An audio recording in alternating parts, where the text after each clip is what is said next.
Hello दोस्तों, welcome YouTube channel biology with S bio sir. आज हम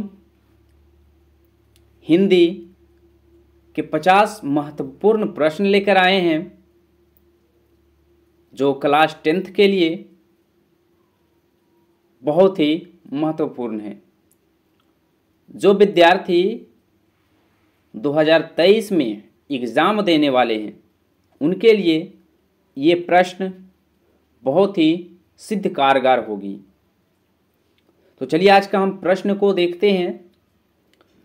और प्रश्न स्टार्ट करने से पहले अगर अभी तक हमारे YouTube channel biology with S bio sir को सब्सक्राइब नहीं किए हैं तो चैनल को सब्सक्राइब करें और बेल आइकन को दबा दें ताकि अगले वीडियो का नोटिफिकेशन आप तक पहुंच सके। तो चलिए हम आज का प्रश्न को देखते हैं। तो आपका जो पहला प्रश्न है वो कहता है कि भारत माता कविता में भारत का कैसा चित्र प्रस्तुत किया गया है। आपको बताना है कि भारत माता कविता में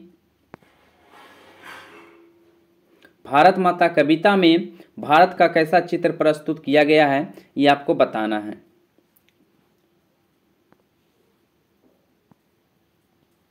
चलिए, तो इसका जो सही आंसर होगा वो होगा आपका तथा तथ्य, है ना। भारत माता कविता में भारत का कैसा चित्र प्रस्तुत किया गया है, तथा तथ्य। चलिए अगले प्रश्न हम देखते हैं।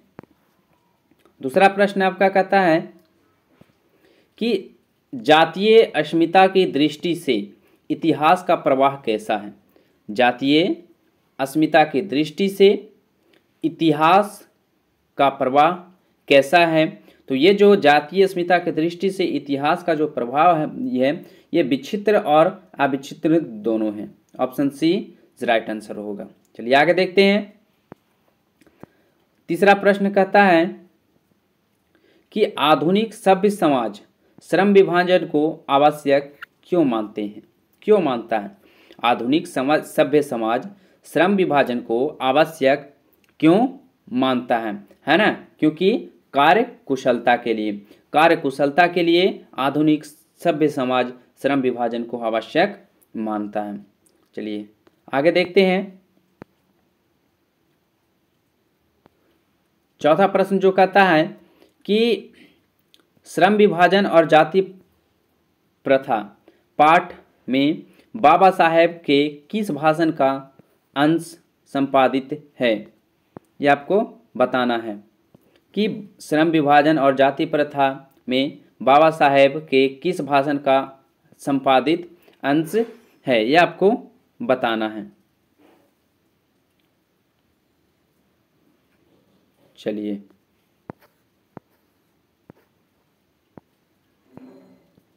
बताइए आप लोग। तो ये जो है आपका एनिहिलेशन ऑफ कास्ट को प्रस्तुत करते हैं। चलिए आगे देखते हैं। नेक्स्ट कहता है कि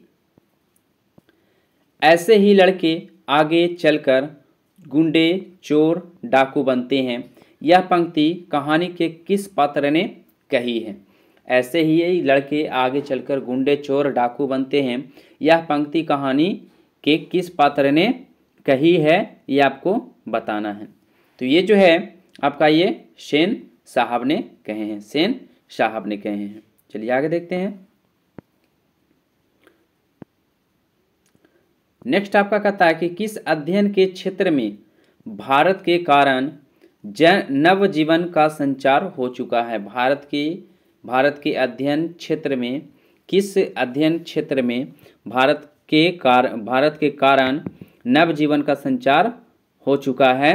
तो ये जो है आपका विधि शास्त्र है। क्या है? विधि शास्त्र है, ऑप्शन ए। चलिए आगे देखते हैं। नेक्स्ट कहता है कि मंगम्मा की बहू का क्या नाम है। मंगम्मा की बहू का क्या नाम है, तो आपको बताना है कि मंगम्मा का बहू का क्या नाम है ना। तो मंगम्मा की जो बहू थी उसका नाम रंगम्मा था। क्या था? रंगम्मा था, है ना। चलिए आगे देखते हैं। नेक्स्ट कहता है कि ढहते विश्वास कहानी किस लेखक द्वारा अनुदित है? ढहते विश्वास कहानी किस लेखक द्वारा अनुदित है, ये आपको बताना है।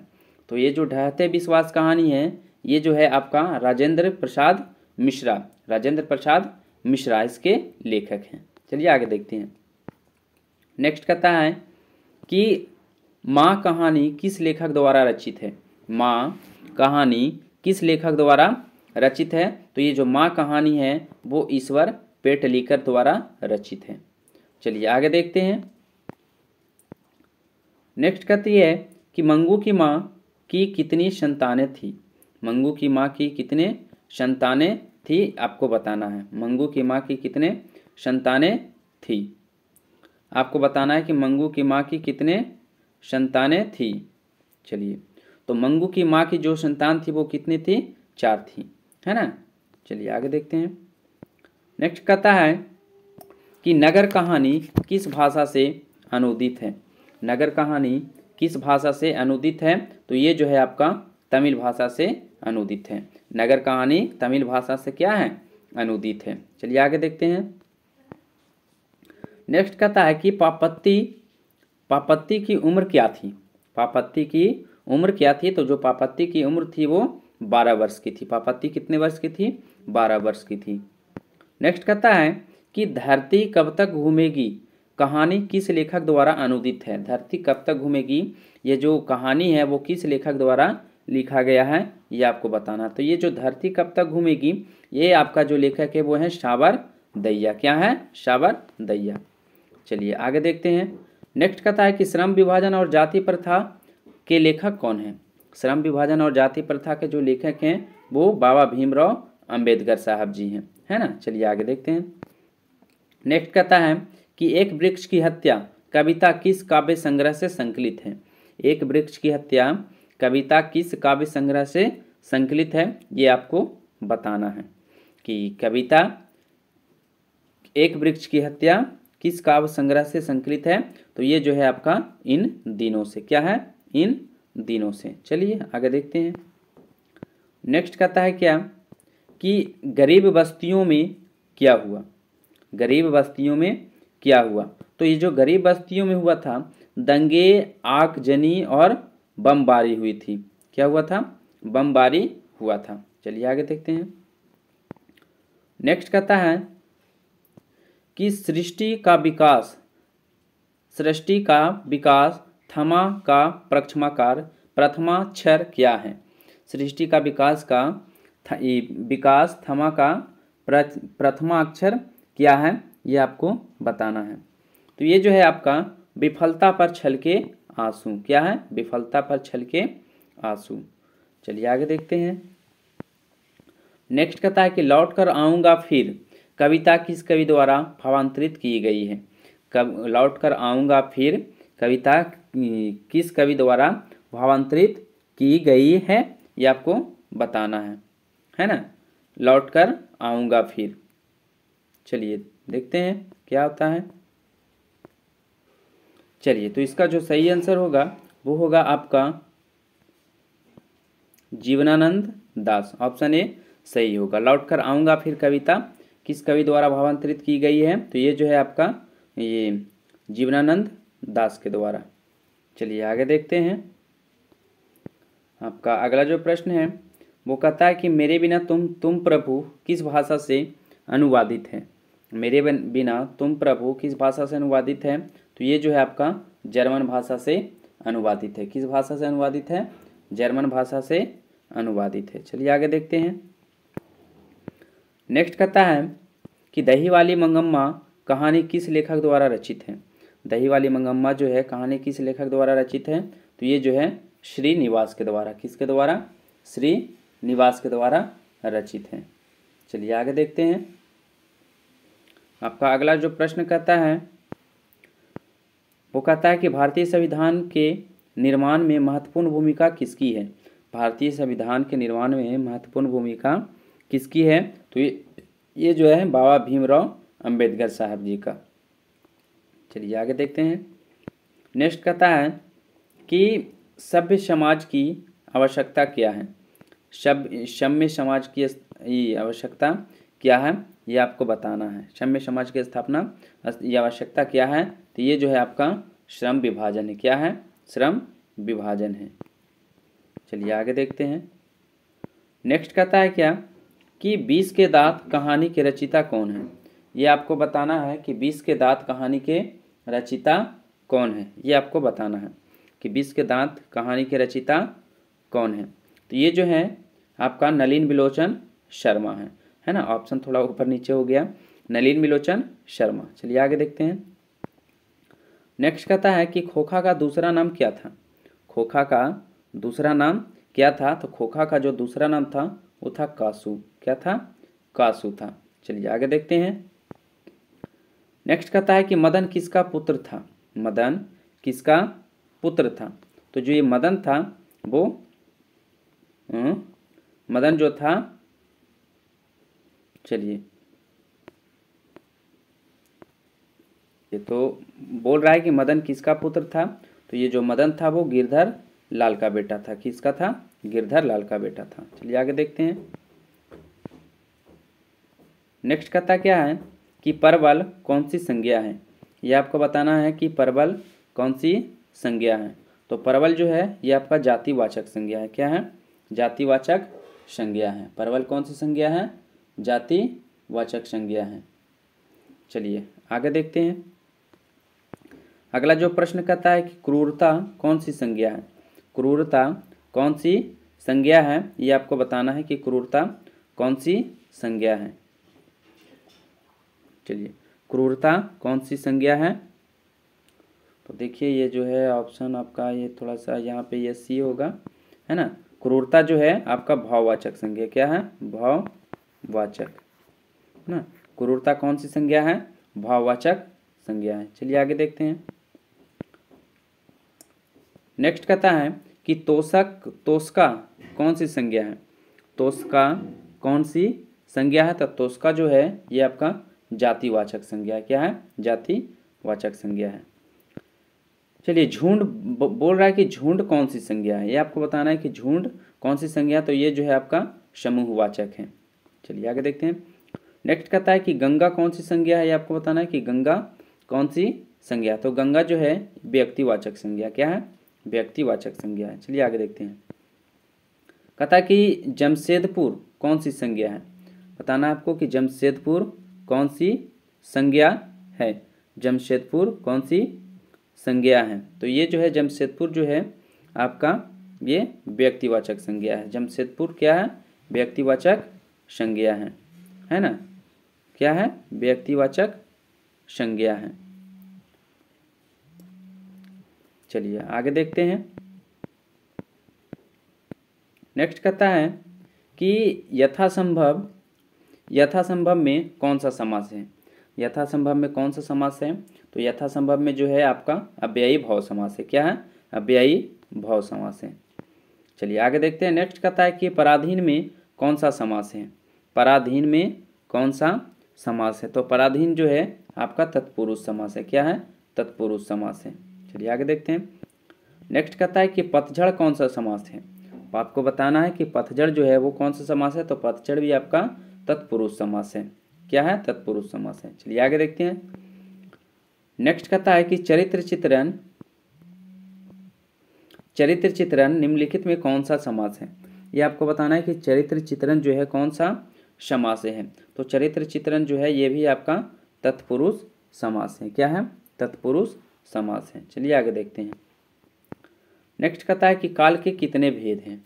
काल के कितने भेद हैं, ये आपको बताना था। काल के जो हैं 3 भेद हैं। कितने भेद हैं? 3 भेद हैं।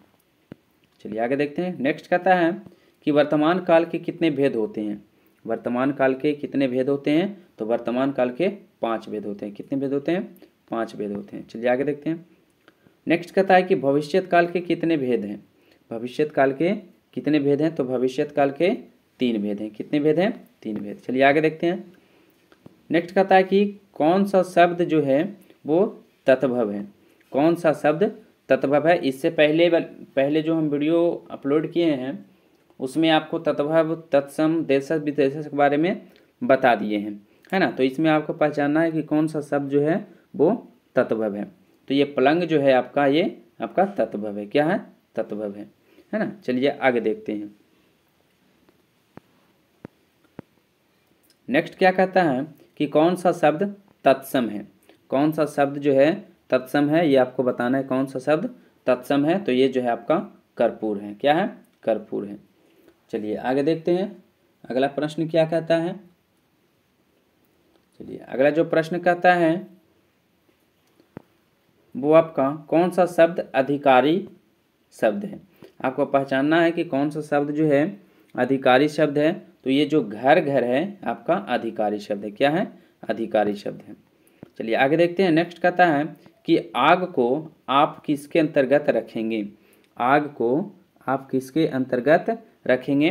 तो ये जो है आपका आग जो है, आपको बताना है आग जो है किसके अंतर्गत रखेंगे।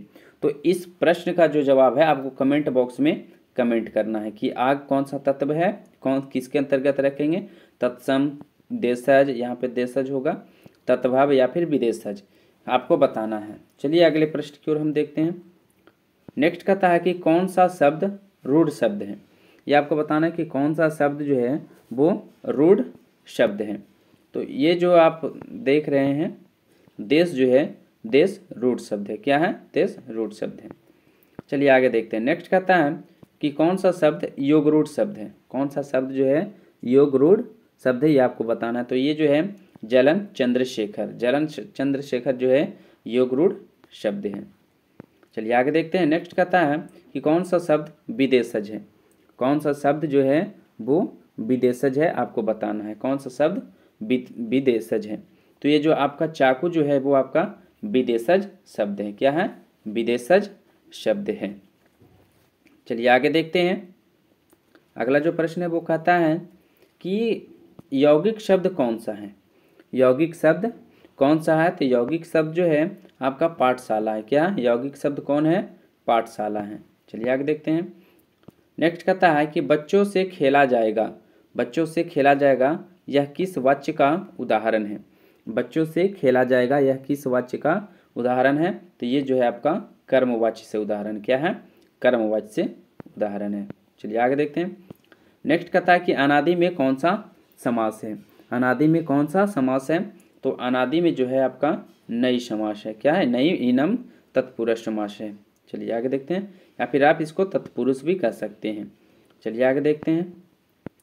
नेक्स्ट कहता है कि मनोरथ का संधि विच्छेद क्या है। मनोरथ का संधि विच्छेद क्या है, आपको बताना है। तो ये जो मनोरथ का जो संधि विच्छेद है, मनोरथ का जो संधि विच्छेद है वो आपका हो जाएगा मनः जोड़ रथ। मनः जोड़ रथ यहाँ पे था होगा, है ना, मनः जोड़ रथ। चलिए आज का लास्ट प्रश्न हम देखते हैं।